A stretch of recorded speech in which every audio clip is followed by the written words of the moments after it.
সালামু আলাইকুম। আজকে আমি যে বিষয়টি নিয়ে আলোচনা করতে চাচ্ছি সেটা হলো অ্যান্টিম্যালেরিয়ান হরমোন। অ্যান্টিম্যালেরিয়ান হরমোনটা আসলে প্রেগনেন্সির জন্য ভূমিকা রাখে। তো আর এটা হলো ওভারিতে কী পরিমাণ এগ রিজার্ভ আছে সেটা ইন্ডিকেট করে। তো এটার পরিমাণ যখন কমে যায় সেটা বোঝা যায় যে ওর স্টোরে ডিম কমে গেছে। আর যদি লেভেল পর্যন্ত থাকে তাহলে আমরা ধরে নিই যে তার স্টোর ঠিক আছে। তো স্টোরে কী পরিমাণ ডিম আছে সেটা ইন্ডিকেট করে। কিন্তু যদি তার কোয়ালিটি, ডিমের কোয়ালিটি খারাপ হয়, এস্ট্রোজেন প্রজেস্টেরন যদি আপ টু দ্য লেভেল না থাকে তাহলে কনসিভ করবে না। এখানে স্টোর তার যতই ভালো থাক।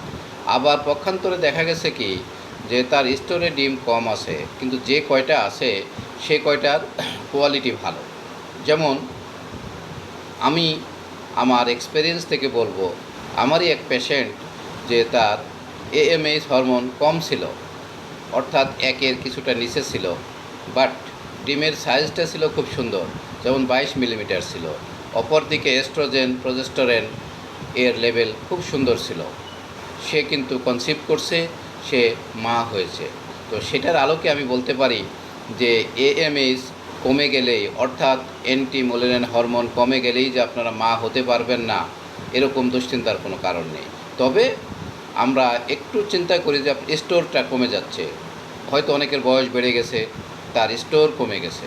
স্টোর কমে যাওয়া মানেই আপনি মা হবেন না এমন কোনো কথা নেই, এটা ভয় পাওয়ার কোনো কারণ নেই যদি আপনার ডিমের কোয়ালিটি ভালো থাকে। সুতরাং এএমএইচ কমে গেলেই আপনারা ঘাবড়াবেন না, ডাক্তারের ট্রিটমেন্ট নেবেন, ইনশাআল্লাহ কনসিভ করবেন। তো আজকে এ পর্যন্তই। আরেক দিন আবার কোনো এক ভিডিও নিয়ে আপনাদের সামনে উপস্থিত হবো ইনশাআল্লাহ। আসসালামু আলাইকুম।